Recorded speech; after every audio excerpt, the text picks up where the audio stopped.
I'm a storyteller. I've always been a storyteller. I was obsessed with the movies when I was young. My dad got me into movies. I was probably watching movies I shouldn't have been watching when I was young. Took me to see Lethal Weapon, which was I think 1987, so I was probably 8 or 9 years old, and I was just mesmerized by Mel Gibson. He was so cool. And at some point, they had to rescue Danny Glover's daughter because she was kidnapped. And he says to Mel Gibson, he says, "Are you really as good as you say you are?" And he goes, "Roger, you're going to have to trust me." And my dad looks at me. He goes, "Would you trust him?" And I was just wide-eyed looking at the screen. I go, "Yes." The stories that I would see in my mind, or just the visuals, or the movies, or whatever it was, they were really gripping. And even other people's stuff, whether it's their memoir story, or it's a movie, or it's a novel I'm reading, it's just there's something that gets you.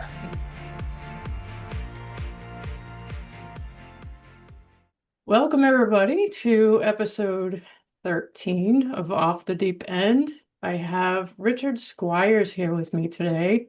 Welcome, Richard. It's so good to have you. Thank you, Rachel. Very happy to be here.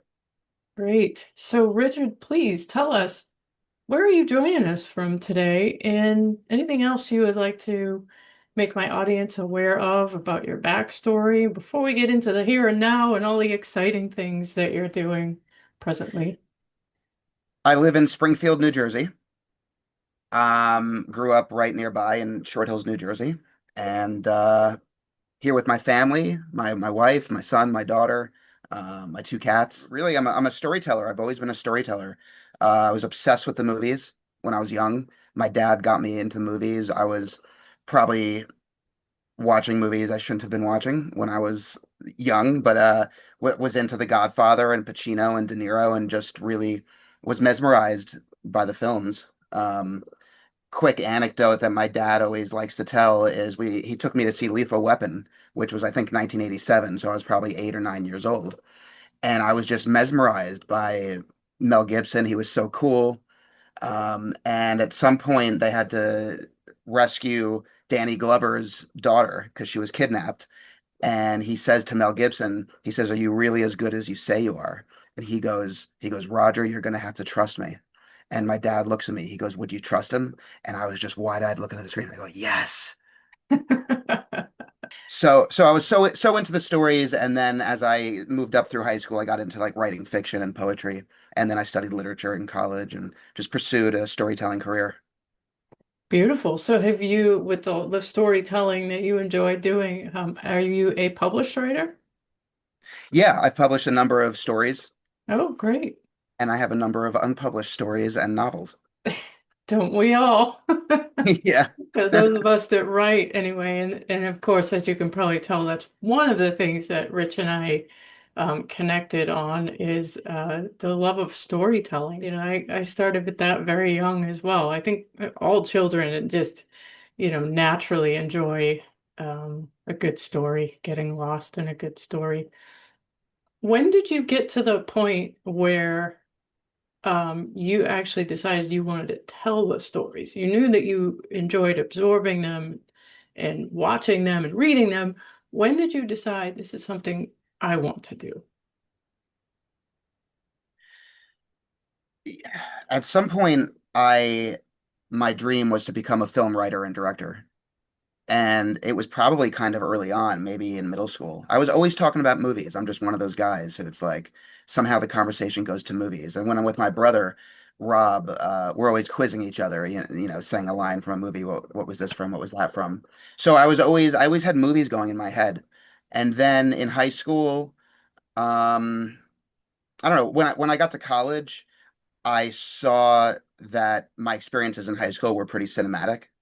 And they didn't have a film major in college, but they had a film minor. So I majored in literature. I loved reading and writing about literature, and I started writing fiction then because actually I took so my first I took some writing workshops in high school, but then I met this professor at University of Vermont, Margaret Edwards, who became a mentor to me, and her specialty is memoir writing. It's autobiographical writing or creative nonfiction. So I took a course with her freshman year of college and wrote about my high school experiences with this. I had a girlfriend, and it was, and then she started dating my friend, and it was all very dramatic. So I wrote about that, and I caught the bug, I think, there to really write stories. So in high school, is No, that so I really in caught the bug freshman year of college. college? Okay. Yeah. Yeah, wow. Cool. So And then I was sorry to interrupt. I'll just no, add I also was a film minor, and so I did an independent study where I wrote a an original short film and made it. awesome. Good for Yeah. you. Wow. And you're so young, so you've done a lot in very little time. So do you still think about that one film that you created? Do you still think about being a film writer? Um, I do a little bit. Mhm. I am working on a film project now where someone hired me to write a film treatment based on this incredible story. And Mel Dwork, who was in the U.S. Hospital Corps in the military in World War II and was discovered to be gay and was given an undesirable discharge and just was treated so inhumanely and unjustly. And it happened to quite a few people at that time where the military wanted to purge what they called, in quotes, undesirables or deviants.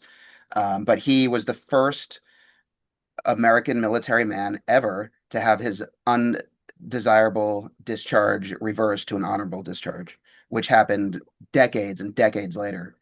So it's a fantastic story, and Mel passed away, but his a good friend of his and I connected, and so I learned the story and I'm writing a film treatment on that. Mhm. After college, I worked in film for about a year and then stopped when there was a writer's strike and there was no work to have. But it was very it wasn't all that creative. I was working in production, and that's why I decided to get into writing prose because I could just do it on my own. Yeah. Um, but uh but film's always kind of been in the back of my mind. Yeah. Yeah. What else are you thinking about? What are you working on right now that you're excited about? After I worked in film, I was working in publishing. I did that for a bit. I worked in marketing for the Newark Museum. I did that. And then I got into corporate communications for some pharmaceutical companies and mostly like interviewing people internally about the projects they were working on and then writing articles that were published on the intranet internally. And the idea was to celebrate successes, but also to let the left hand know what the right hand was doing. Because I was in the IT department and they were creating tools, and there were a lot of different departments. It was, these global organizations, they don't know what everyone's doing, so they're creating sort of redundant tools. So by getting the news out, they would save on redundancy. My soul wasn't really into that. I had gotten a master's back in 2005, but I wanted to go back to get a Master of Fine Arts in fiction writing. So I did that from 2012 to 2014, and I was wondering what I was going to do after that. I didn't want to go back into corporate. And so in 2014, that's when my grandfather asked me if I would write his memoir. So my grandfather, Ben, he has seven grandsons and I'm the only one who's a writer. And growing up, he was always telling us about his World War II stories. He flew fighter planes in the Pacific. He saw some crazy action. So one of the earliest memories I have of my life is sitting beside him on the couch. It must have been summertime because he was wearing shorts, and he has these scars. Well, he passed away, but he had scars on his leg. These like three or four raised scars that look like worms. And I can just remember running my hands over them. And then he told me the story about how they would go out on these missions in the Pacific over the ocean, and the enemy would shoot these projectiles from the ground all the way up. And when they hit a certain altitude, they would explode and shoot out flak, which is like shards of metal. And the flak would destroy anything that it touched. And so one time the flak hit my grandfather's airplane and it just like ripped the floor of the plane off. And the flak hit my grandfather in the leg, creating those scars. And it hit his co-pilot in the head, which killed his co-pilot. And the airplane was useless. And my grandfather bailed out and he parachuted down amid this whole battle scene of smoke and fire and airplanes, being hit and whatnot. And he landed in the ocean. And the Pacific Ocean was famous for being full of sharks. So, and sometimes soldiers who landed in the ocean would get eaten by sharks, especially if you were bleeding. So he had that to be concerned about. But they had these flotation devices, which also had these radios in them, so people could find them. And they called them Mae West, which was always I thought funny because this was a a famous actress who was beautiful but curvy, beautiful and curvy. And he eventually got picked up, which I'm thankful for. And so he told me there were a couple other stories, but when he asked me if I would write his memoir, this is what came to mind right away. So I was like, yeah, Grandpa, let's do that. That's fantastic. I learned all about his life. He had been a competitive swimmer. Um, he told me about our ancestry, how our family came from Ukraine originally and then came through Germany and came to Ellis Island in 1888. He told me about meeting my grandmother, my Nana Marilyn, and becoming a father, becoming a grandfather, and we put together this story of his whole life. And so that was the birth of my business life story. Got clients and wrote their books, and done more than 60 of them. Wow. So Life Story is no longer, but that's what got you started with the memoir. Yeah, I did that for about 10 years, and Okay. I still have clients that I'm finishing up, Okay. and I'm still having conversations with potential clients. Yeah. I'm not saying no to that, but I'm really focused on this new thing called Narra. Yeah, let's get into it. Okay, all right. So with Life Story, I'm writing books the hard way. I'm interviewing people, I'm editing the words, and formatting everything myself, and it's a lot. And I can only do 10, it's somewhere between 8 and 12 books per year. So the question always was, how can I scale up? How can I create a process where I can serve more people and more families and do what a lot of companies do that scale up, which is serve thousands of people, even millions of people. But I didn't see how it would be possible because these aren't cookie cutter stories. Every story is unique. But now we're in the age of technology and AI. And so I partnered with a friend, my one of my best friends, his wife, Mia, who's the CEO of Narra, and I'm the chief creative officer, and she's the technical person, and I'm the creative person who's the subject matter expert who knows about how to put together memoirs. And we created an app that uses AI. There's no technology barrier for seniors or older adults who often are overwhelmed by technology, and all they have to do is make a phone call and the interviewer answers. Very warm interviewer that is built and given instructions to interview people the way that I interview people. So they have a nice, warm conversation with the interviewer. It asks questions designed to elicit their stories with rich detail. And then once they hang up, it it writes the story for them. And the writer part is also given instructions by me to handle their words the way that I would handle their words, which is to capture their essence and basically write up almost exactly what they said, but it doesn't read like a transcript. It reads like it was written, well, grammatically correct. It lifts them up a little bit. If they said, I did something good when it should be I did something well, it's going to change that for them so that it's something that they're proud to share with their loved ones. And um, within the app, they can add photos and videos, and it automatically outputs into a book. All their stories are made immediately into a book preview, and then you can order your book. So the whole thing Wow. is automated, and you don't actually need the real me when you have the virtual me. Wow, that's so exciting. How do you tell people about this opportunity for them to be able to have their memoir written like this through Narra Story? How do you get the word out so far that this is even available?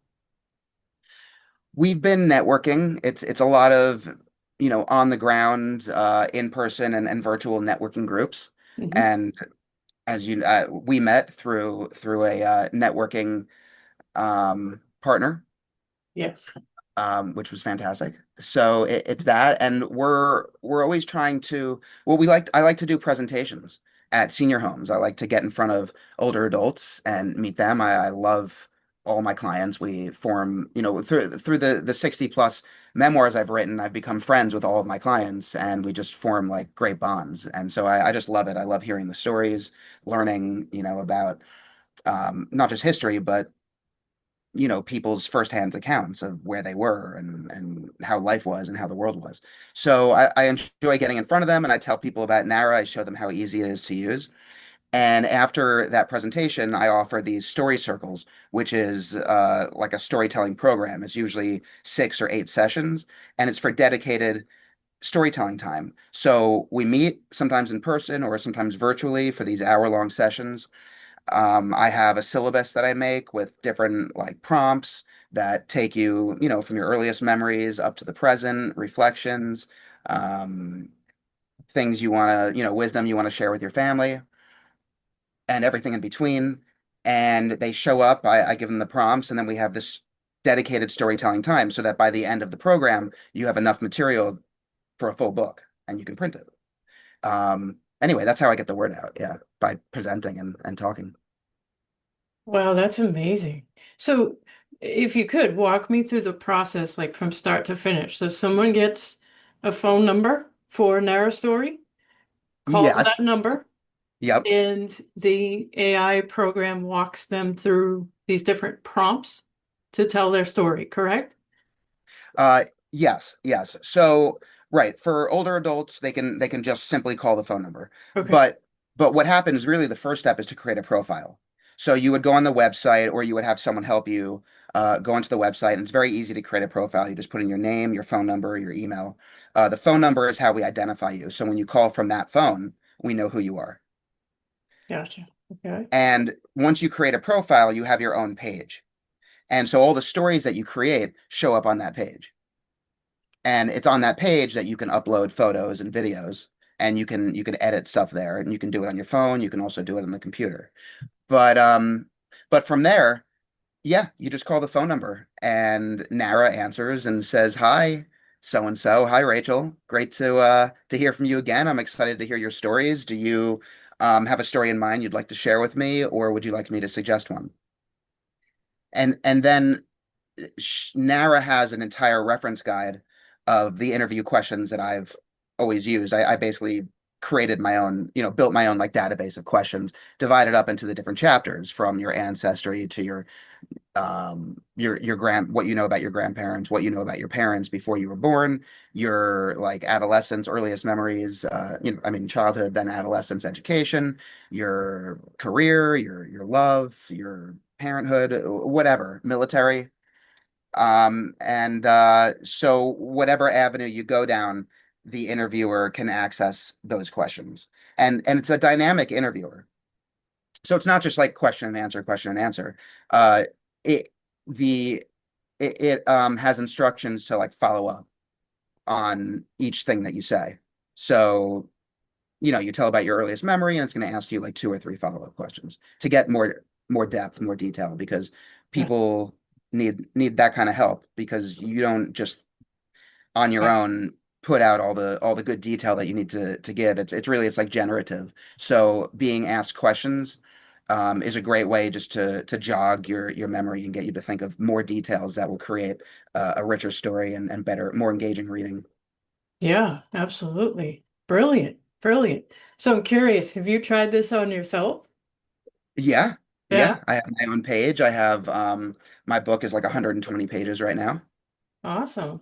and it's kind of all over the place. I just um do it when I want to, test it out. Like if we're working on it, we're improving it, we're adding some features, so I'll test it out and think of a story to tell, or sometimes things are going on in my day, in my life, and I just want to call and share the story. Like for Yeah. instance, just yesterday, my daughter had her concert. It was chorus and orchestra. And so we took a couple pictures, and then I was on the way to go do a presentation, and I wanted to make sure it was working before I got to the presentation. Since the app is, it's early, it's kind of new, and just wanted, things are always changing. We're always like developing it. So I called it on the way there, and I told it about the concert. Oh, wow. Very Yeah. exciting. How long of a process is it usually to go through the whole interview with Nara? Well, so each story is one phone call. Okay. So you would call and talk for anywhere between 1 and 20 minutes. You could probably go longer. Um, and tell the stories that you want to tell. And you hang up and it writes your story up based on that, based on the conversation that you had. And then you can call again and again and again. You can go indefinitely. Uh, but the minimum page length to print a book is 32 pages. You can get there very quickly. Oh, yeah. Yeah. But you could go indefinitely, and then you'll be able. This feature isn't there yet, but it will be, I think, within the next week or two, that you'll be able to rearrange the order of your stories to put them in the right order. What is the most compelling story, if you're at liberty to share, the most compelling story you've heard so far from someone? I have this anthology of Holocaust stories with Care One. This was a number of years ago, and they have um a home, a center in Teaneck, New Jersey, which is like a Jewish themed. So it has a lot of Jewish patients who come in and a lot of Orthodox. They have kosher food and a lot of Holocaust survivors. So I partnered with them and I interviewed a number of their residents. So there was one chapter that's titled The Prophecy, and it's with Irving and Ruth. And the story is that Irving, who grew up Orthodox in Brooklyn, his bar mitzvah portion, basically the portion of the Torah of the Bible, um, that was his to read on the day of his bar mitzvah, said that he was going to go to a foreign land, or at least this is the story from the Torah, that the character, whoever it was talking about, would go to a foreign land and find a woman with a shaved head and bring her home. So fast forward, I don't know, 6 years, and he enlists in the U.S. Army, and he shows up to liberate one of the concentration camps in, it's been a while since I read it, but I think I guess it was Germany. Yeah, I think Ruth was from Poland. And she had survived the concentration camp. Her head had been shaved. She was a survivor. And he shows up to liberate the camp, and now she's in she's still there, but it became like a displaced persons camp. And he met her and they fell in love. And he brought her home and lived happily ever after Chills. in Brooklyn. Yeah. It's amazing. Wow. Yeah. Wow.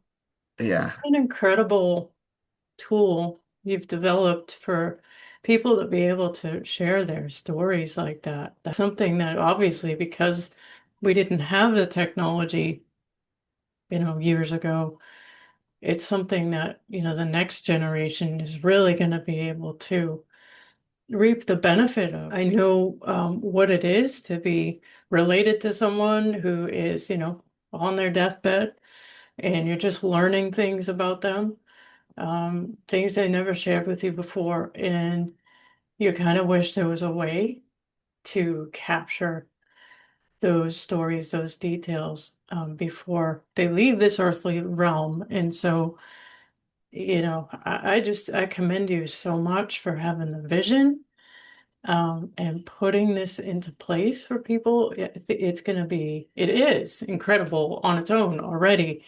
But I just am a visionary myself, and I just picture so many people being touched by the fact that they can open up a book, a story of a loved one that's no longer here, and read about something they might never know otherwise if it wasn't for your work here and your partner's work here. It's incredible. Yeah. Thank you so much. I mean, I love it. I Yeah. love it. And and like I said, my heart wasn't in doing corporate communications. Um, it was always about, I mean, when someone is a imaginative, in their mind, they're telling stories that came from somewhere, truly creative and meaningful. And that's why for me, like, it always the stories that I would see in my mind, or just the visuals or the movies, or whatever it was, they were really gripping. And even other people's stuff, whether it's their memoir story, or it's a movie, or it's a novel I'm reading, it's just there's something that gets you by the fingertips, right? It's like, and it's undeniable. There's this. famous quote. I can't remember who it is, some famous poet. But someone said, like, how do you know what poetry is? How do you know when it's poetry?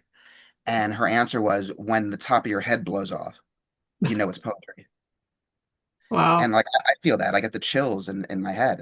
And so that's what I get from talking to my clients. The same thing I get from experiencing a great movie or Yeah. novel. Yeah. But then on top of that, knowing just how special it is for the family. And knowing that if we didn't have these conversations and they didn't get recorded and written down and captured in some way, they would be lost. Right. In a way, it's like you're creating this digital time capsule for them for generations to come. And yeah, it's incredible. So, one of the things I'm curious about as another creative myself is how do you, obviously you love stories and that in itself is inspiring, but I think we all have days where maybe there's a little bit of a block. Maybe we just don't have the bandwidth to be creative in that moment. What are some of the things you do? Because I'd love to learn some of these tricks that you have too. What are some of the things you do to keep that up, to keep motivated creatively? Where do you get your inspiration from in those moments that you're just like, yeah, not feeling it today? Yeah. Well, there's a big difference between writing my own stuff, like my own fiction, and writing someone else's story Yeah. or, helping them do it. It's much easier to write someone else's stuff. Um, and I meet a lot of people where I'm like, I write memoirs. I can write your memoir. And they say, well, I'm a writer. And I say, I know, but there's a big difference between writing your own stuff. It's just not easy. And a lot of my fiction is autobiographical, as I was saying earlier. So it's just not easy. I read the Stephen King quote. He said, it's like some people wait for inspiration. Other people are actual writers. We get up and go to work, but with my own fiction and my own whatever I'm doing, that's my own. The book, Bird by Bird. You know that? No, yeah, I have Yeah. that. And Why Lamont. not? Yeah, Anne Lamott. So she Yeah. said embrace shitty first drafts. Yes. Yeah. So I have a new story that's due to my writing group soon, like in a week or two, because we have our annual writing retreat up in Maine where I got my master's program. So I go up to Maine every summer and we do a workshop. And I was like, oh man, I don't have time. I only have a few weeks. I'm not going to be able to give them my best work. But then I remembered for a while, I would come downstairs and sit down and just do shitty first drafts. And I actually have this like 100-page single space document just full of material that I dumped out. And I went back and I revisited it, and it has all this material that I'd forgotten I'd written, but it's exactly what I wanted. It's the story I wanted to tell. I already have a first draft because I sat down and like unselfconsciously just dumped it out. So it needs a lot of work now. But shitty first drafts, you can always go back and fix it. Yeah. Yeah, that I love that whole principle that she taught in that book because it's so like that's where you get the rawness of what you're thinking, what you're feeling. And yeah, you go back and you fix the grammar and you move things around and you polish it up maybe 10 more times. But nothing is gonna capture that emotion like the shitty first draft. And I don't know why I just constantly get away from that practice. I need to, bring it back in. But you would think that that is one of the easiest things to do. Those of you that aren't writers out there, you would think that it's not hard to sit down with a notebook or a computer if you prefer the digital part of it and just hammer out something that's in your stream of consciousness. You would think that's not hard.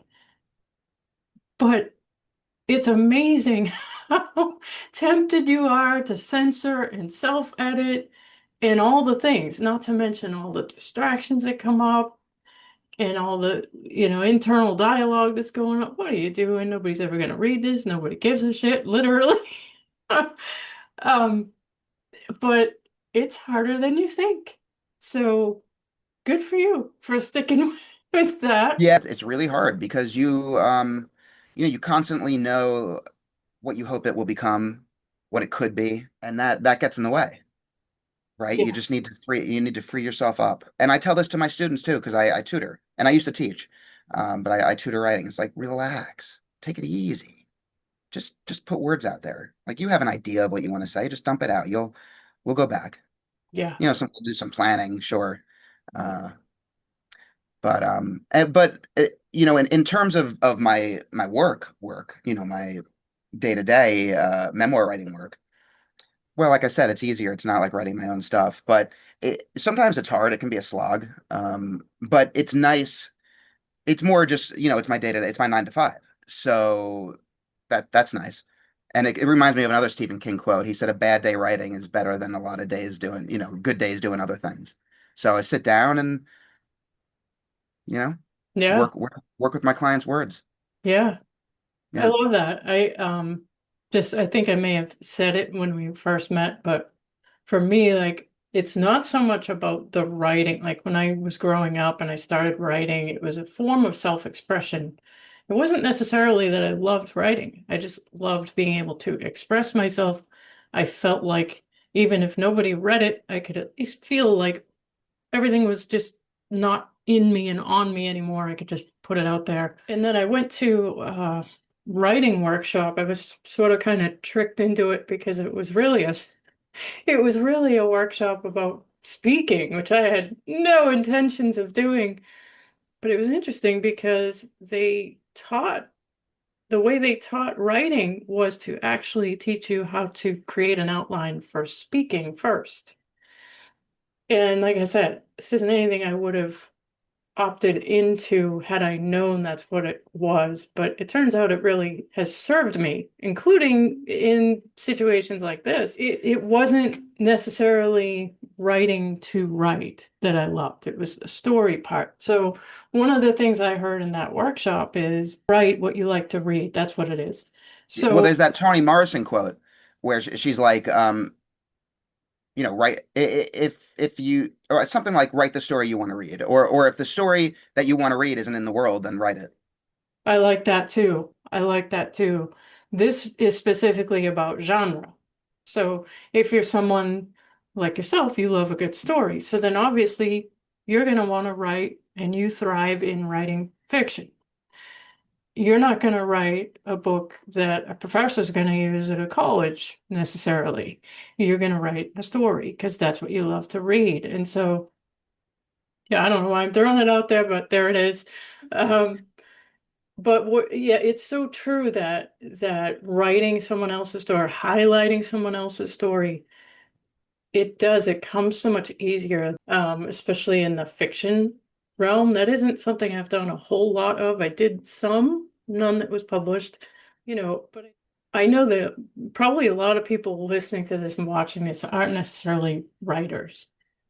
But I want to encourage everybody to think of your story and look into this platform, Narra Story, um, and consider, what is the story you want to leave?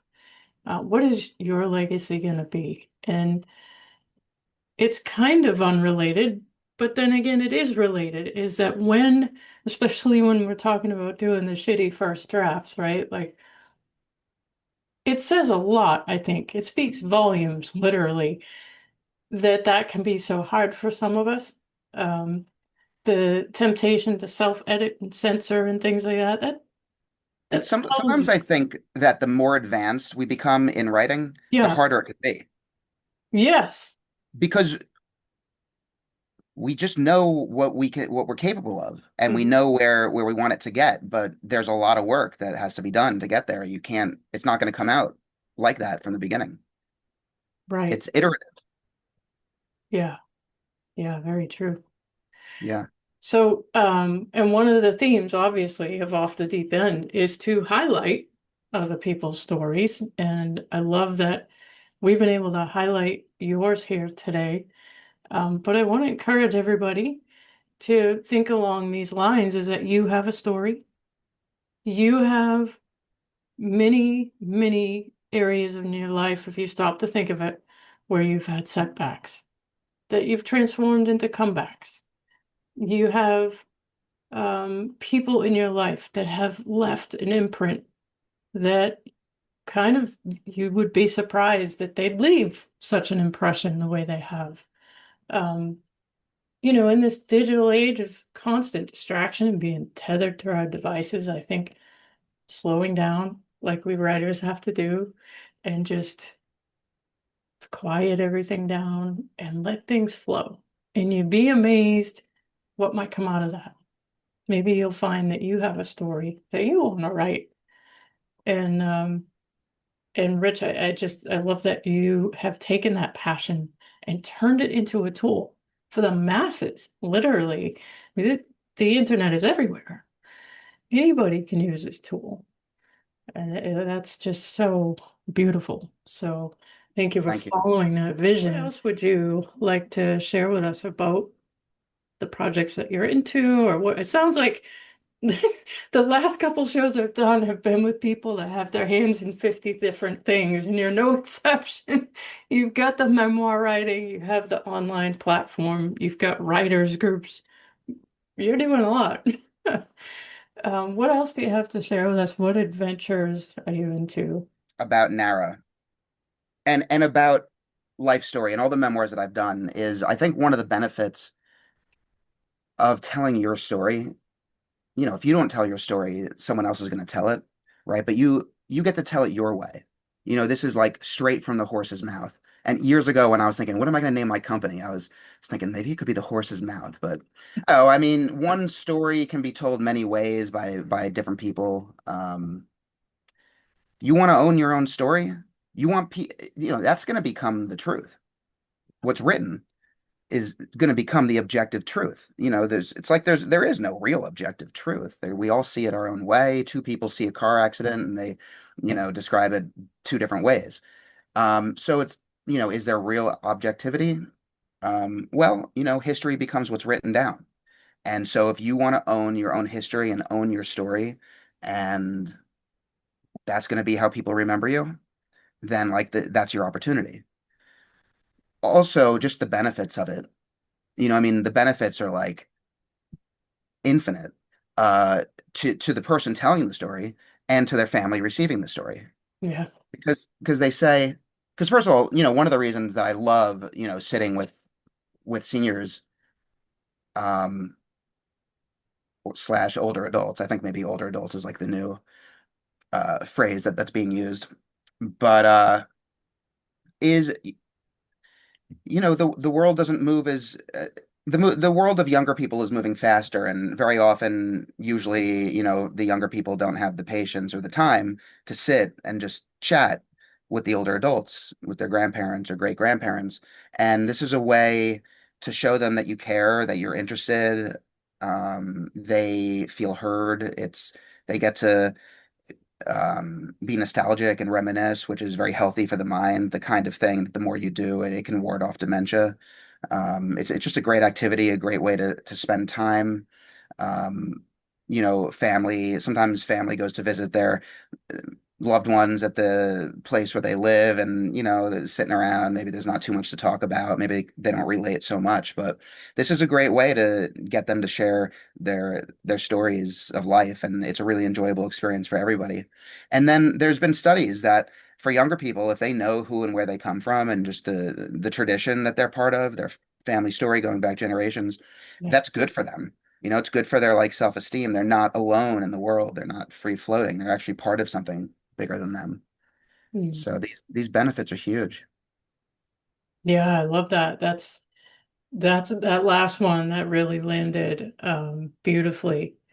We all want to know we're part of something bigger than ourselves. And I think we all want to know that we've contributed to humanity somehow, that we're um, actively writing a story that is going to be left for people to read, figuratively and literally. And so just that awareness, being cognizant of that, I think that that's really life-changing too. And so it's yet another layer of how your tool, how your platform is going to just really leave an impact is leaving an impact. I keep talking future tense, but I don't mean just that because clearly this is already having an impact and it's having an impact on you. Yeah. The develop- Yeah. It's a very exciting time. And I would love to let our viewers and listeners know that you can try out Narra. There's no cost. We're offering it for free because we want people to use it. We want to get them into the ecosystem. We want to show potential investors that it's gaining traction, that it's got a great future. And you can use it by just going to our website, which is narrastory.com. And if you go there, you'll see more about it. We have a great video that we made, a commercial, and we're really proud of that. And then you can sign up there and you can reach me through that, or you can reach me directly. My email is richard@narrastory.com. Feel free to reach out. And also people who want to use it, I'm happy to meet with people virtually. We meet for like 20 minutes and they give me an overview of their story and I help them sort of see their life as a story and plan it out and maybe create some like milestones and just different touch points, different stories that they'll tell, whether that's say 10 to 20 bullet points that by the end of which you have a book. It's never going to be fully complete, and it sort of ends up being like a series of anecdotes, a series of small stories. And you can always keep adding to it, but you can print it along the way too and Yeah, share it, yeah. have it on your coffee table for people to see. You can give it out as a gift. So I have a question, a technical question kind of, and if I need to edit this out, I will, because I don't want to throw you a curveball. But so I heard recently that when you upload something to AI, it becomes the property of that platform, that essentially the intellectual property of the platform. Anything is, so I'm wondering when someone creates their story using their story, does it actually belong to that? Do they own the rights to that? The author of their own story owns the rights. Okay. I have not heard that it becomes the intellectual property of ChatGPT or whatever or Yeah. Claude. That doesn't sound right.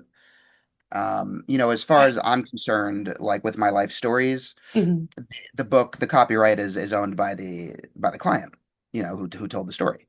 And that's how it is, in Yeah. the platform as well. And I'll just add also that we take privacy and security very seriously, even more seriously now that we've learned what a concern it is for older adults because of Right. all the scams that are out there. They're learning, don't sign up for things, don't give out your information because the scams are just coming in rapid fire. But we don't, there's no third parties involved. We don't do advertising like that, that no one's going to receive ads. And we're not sharing that information. It's encrypted. What could It's, I ask you that I haven't asked you yet? well, I have a lot of hobbies. I'm a musician. I play guitar and piano.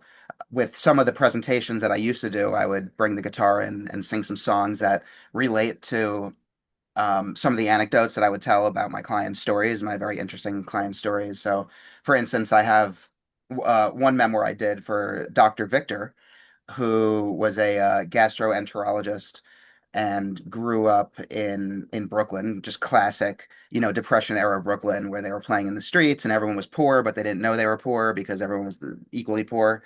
Um, and he was a fantastic guy, a little bit young to actually serve, combat during the military, but he had to do his service after World War II. And so he, as a doctor, was stationed at let in the basically he worked for the federal penitentiary system. And he started off at one prison, but then the majority of his stint was at Leavenworth. And so when he was there, Machine Gun Kelly came through and they became friends. He Machine Gun Kelly wasn't well. He had like I don't remember what Dr. Victor called it exactly, but it was basically cholesterol. He ended up dying of a heart attack. He was all clogged up with cholesterol. And so, it was angina is what he had. And they became friends because he saw them a lot and he said Machine Gun Kelly was he was like a gentle guy. He was like a big sort of a dumb big giant like, I mean, maybe not Lenny, from Of Mice and Men, but maybe kind of in that direction. And the story was that it was his wife who was the ambitious one. She was the brains, I guess. And it was her idea to kidnap the rich man's son, the son of I guess like a car salesman. And then I discovered this James Taylor song called Machine Gun Kelly, and it's exactly the same story that Dr. Victor told me. So I would share this story and show some pictures of Victor, at the working at the penitentiary and at the club there that they had, and he used to play a lot of golf there, and he said it was a great time. And so I'd bring my guitar and play that song. So that was a lot of fun. Play guitar and piano, and for the last 2 years I've been doing jujitsu, and I recently got my blue belt. So that's Oh, wow. Good for you. finally got exercise into my life. Excellent. Yeah. Well, this has been a fun conversation. Thank you so much for sharing your vision and your projects with us, but mostly just your heart for helping people be able to communicate their story and leave a legacy, unlike any other generation has been able to in some way. Any last thoughts for my audience today? Just, thank you, Rachel, for having me. This has been fantastic. I love talking about my clients, my work, what I do. And just hope that our new platform, Narra, is gonna achieve our dreams, which is to like revolutionize storytelling and family story collaboration and yeah, sharing and just making it easy to capture our life stories so that we don't lose them.